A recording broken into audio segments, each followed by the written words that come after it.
Oyefusi in 1 second after a quick word from Buckeye State Credit Union. If you're unfamiliar with them, let me introduce you to the financial friend you didn't know you needed until right now. Buckeye State Credit Union is a local brand that offers a wide range of products from checking accounts to home equity lines of credit and auto loans. They have some of the lowest rates around and are committed to serving Northeast Ohio. The local location in Cleveland is in Shaker Heights, but there are 8 brick-and-mortar locations across the state. Buckeye State Credit Union is here to make your life easier. They make banking more convenient, always putting the customer first so you feel cared for, valued, and respected. Connect, simplify, and adapt. Those are the core values that make Buckeye State Credit Union the right choice for you. For more information, head to buckeyecu.org for even more information. Buckeye State Credit Union, your money simplified. No Kyle Manzardo in the lineup today. I don't like that. With that, go ahead. We are thrilled to welcome in ESPN Browns beat reporter Daniel Oyefusi to the show. How you doing today, Daniel? I'm doing good, It's been a long pre-draft process, so I'm just ready to get it started and get it over with, honestly. Daniel, this is obviously you're somewhat new to the Browns beat. Were you here for last year's draft, or did you come in after that? I can't remember. I was. This is actually like my 1-year anniversary because I came. My first day out here was April 20th. That was my first day in Cleveland. And then the draft was my first event, so it's kind of like a cool kind of 1-year anniversary for me. Yeah. All right, well, congratulations on your 1-year anniversary, and thanks for joining us. This has been a crazy process, but it's for a lot of people, including you, it's the first time because even last year, they didn't have a first-round pick, and they haven't for a few years. This is obviously a huge pick for the Browns.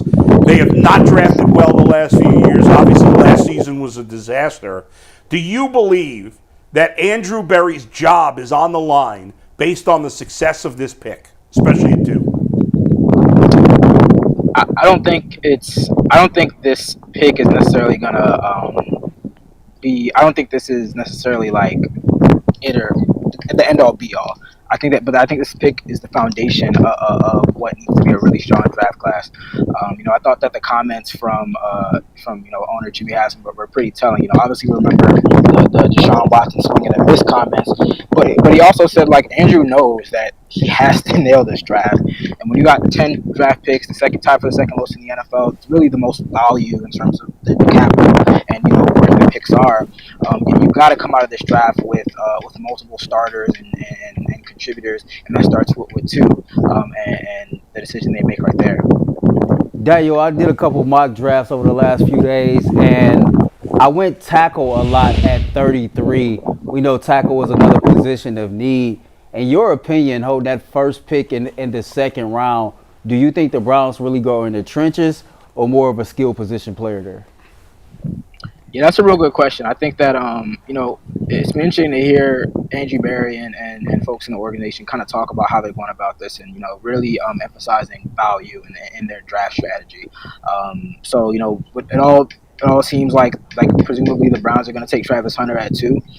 But then you wonder, where does the quarterback come into play? And the prevailing thought is that they're going to take a quarterback at some point on day 2. Is it going to be 33? Is it going to be 67? Is it going to be 94? I don't know. And I don't think the Browns truly, they might have a plan, but who knows what happens, the first night of the draft and going into the second day.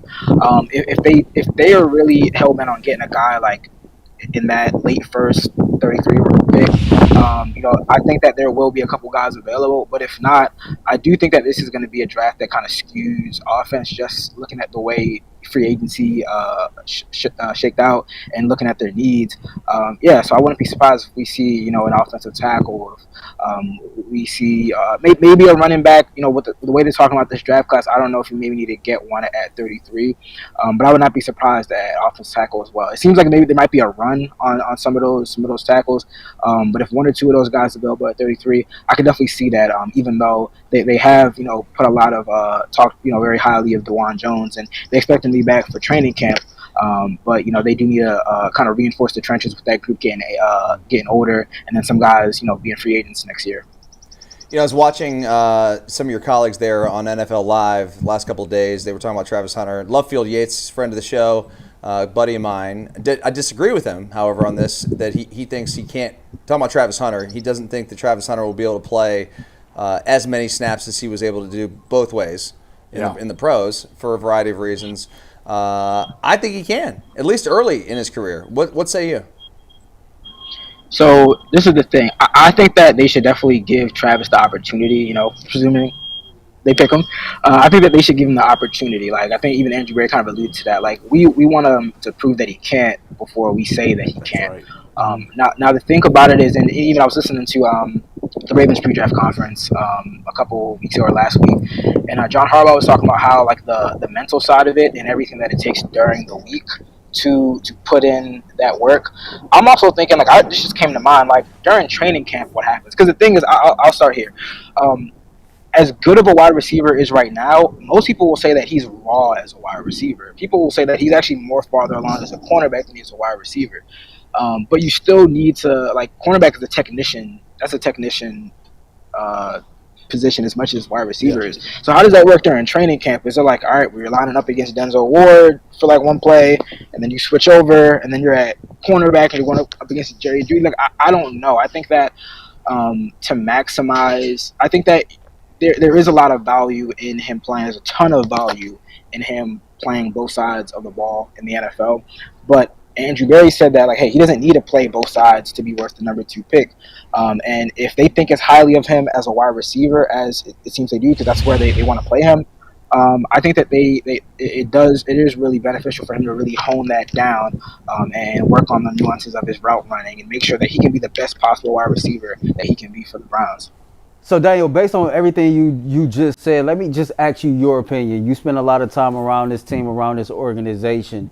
Do you trust Andrew Berry and the Cleveland Browns to actually draft Travis Hunter and have a plan in place for him to maximize on his potential? Why or why not? That's funny because somebody asked me that question a couple of days ago, and I said, hey, the track record obviously with quarterbacks might not be that great, but if Kevin Stefanski is this offensive minded head coach, this 2-time coach of the year that everyone praises him for being, they have to make it work. They have to have a plan in place. This is a very, very, very unique case study because this is probably the most unique draft prospect you ever come across. But in terms of him as a wide receiver, yeah, I mean, you have to have the coaches in place. You have to have the plan in place to maximize his skill set. And we're going to see. I mean, this is all part of this plan. Like everyone was wondering why they got another chance to come back after a 3-14 season. This is presumably why, because they trust their plan in place to draft and develop players. Again, the track record doesn't really support that. But I will kind of push back on the draft record and say, hey, they haven't had a lot of these premium picks. So now that they do, let's see what they do with it. Daniel, you mentioned you think the Browns will take a quarterback on day 2. So if you had to bet on it right now, most likely, do they actually trade up into the back end of round 1 to get that quarterback? Do they stay at 33 to get that quarterback, or they take it later on day 2? If you had to bet on one of those 3 options, which would you go with? Yeah, I mean, if you look at Andrew Berry's draft record, his draft history, he's only made one trade on draft day where he's actually moved up, and that was to get JOK, years ago. Right. So history says they're not going to do that, but like when it comes back, you kind of got to throw all bets, all history out.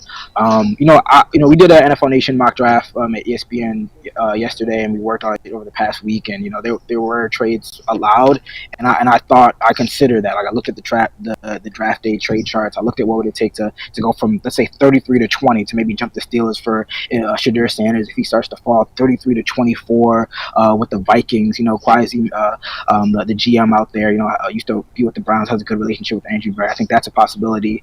And in all those scenarios, you're giving up like multiple day 2 picks and maybe 2026 second. And I'm thinking like if the board shakes out the way that most people are kind of expecting it to, like the over under for quarterbacks being taken in the first round is 2.5. So let's say we get the under. Let's say we get obviously Cam Ward at number 1, and then maybe who knows? Like there's still a lot of talk about whether Shedeur is even going to be the second quarterback. But let's say Shedeur does go off the board at 21. Like the odds are you're probably going to be able to get Jackson Dart or Jalen Milroe at 33, unless the Giants trade up and get one of those guys. And again, a lot of it comes down to draft strategy. Like, is there a certain guy that they're targeting at 33 or in the top or the back end of the first round? I do tend to think we're probably not going to get like a ton of that big run on quarterbacks that maybe we got last year. So I think that they should be able to stay at 33. and keep most of their picks and target a guy on day 2. I agree with you, Daniel. I think they're going to stay at 33. I think they're going to take a quarterback there. And I think there's only going to be 2 quarterbacks taken in the first round. I'm with you. My guess is it's going to be Shedeur. You're right, though. It's certainly not a short thing. All it takes is one team that likes Jackson Dart or Jalen Milroe or Tyler Shuck. I know somebody I used to work with in New York was talking about yesterday. There's a lot of buzz that the Giants are interested in Tyler Shuck. So who knows? But if the Browns have essentially a similar grade on all those guys, then they can be patient and stay at 33. I guess it depends ultimately what they think of. Who do you like most of those next 4 quarterbacks? Who would you take if it were your choice? I mean, I've been a Shedeur guy since the fall. I'm not totally certain that the organization is in love with him. I think that they do think he's talented. But again, if they were in love with him, I don't think there'd be a question about it, right? I think they'd be getting ready to take him at 2. I think that'd be very clear. So again, I just wrote in a story that went on ESPN.com this morning. Like, really, when it comes, I don't think they're going to take Shedeur at 2, but it's definitely something that I think should be considered because he's probably the second or third best quarterback in this draft. And I think getting a quarterback on a rookie contract that can outplay that rookie contract is the quickest way to contention in the NFL. Like Andrew Berry has talked about getting, Jaden Daniels type quarterback and going from 3 wins to 12-13 in the playoffs. But again, it comes down to how they evaluate him and how they evaluate him, compared to the rest of the prospects. Again, if you have Shedeur at 20-25 as opposed to maybe a top 5 prospect or a top 10 prospect, and you got Jalen Milroe at 40, 50, 60 or whatever, you got Tyler Shuck in that range, and then you got Jackson Dart in the 30 range, it doesn't really make sense to pass up on one of the the no doubt prospects, top tier prospects in this draft, even though you would be doing that for a quarterback. When you talk about value, and that's what Andrew Berry said a lot, value. It makes more sense to get the top tier prospect at 2, and then you're at the top of the second round. More likely than not, you're going to have your pick of a quarterback at 33. But I am a Shedeur guy. Milroe, I'm kind of warming up on as my second choice just because of the traits. I think that people have kind of oversold, I guess undersell how much work the people that he's been compared to have done. When you talk about Jalen Hurts, Josh Allen, Lamar Jackson, those guys put in a ton of work to get from where they were as rookies to where they are now as MVP, Super Bowl winning type quarterbacks. But with Miller, not only do you have the traits, but I spoke to a scout who scouted him and has spoken to him and was like, he has all the intangibles. He has the Jalen Hurts type character where you trust that he's going to put the work in. So I'd say Shedeur 1, and then number 2, I'd probably go with Milroe as a long-term play. Daniel, we'll get you out of here on this. You look at Kevin Stefanski's offense, and at its core, 2 of the staple positions is tight end and running back. What's the top running back prospect that you like the most for the Cleveland Browns, and what's the top tight end prospect that you like the most for the Cleveland Browns in this upcoming draft? Yeah, we look at who they're probably going to be able to get on day 2. One of those Ohio State guys. Just living in the Cleveland area this past year. I've been watching a little more of the Buckeyes, and I think that you can't go wrong with him. It looks like Henderson is more of a, he can help more in pass protection. I've heard that he's the best pass protector, pass blocking back in there. So he has maybe that 3 down, versatility, and he's a home run hitter, junkies as well. I like him. Tight end, I really like Mason Taylor. He kind of has that pedigree. He kind of has that build. I think that he's one of those guys you can just kind of throw in there with David Njoku, and maybe he can do more inline stuff as opposed to Njoku. You could flex out a little bit more. But again, I think this is going to be a draft that skews offense. And again, it might not be a lot of top end, high end guys. They talk about it being a starters draft where day 2, round 2, 3, 4, and 5, you can get some contributors. So I look for the Browns to definitely add to this offense. I think this offense is going to look dramatically different. Talking on Sunday. Daniel, good stuff, man. Appreciate it. Enjoy the draft tomorrow, and we'll talk to you again soon. Thank you. All right, bro. Thanks, Daniel. Awesome. That was Daniel Oyefusi. Both can't pronounce his last name. I can, so point for me. I can, too. It's the first last name you can actually pronounce there, Mikey. Who said I can't pronounce his last name?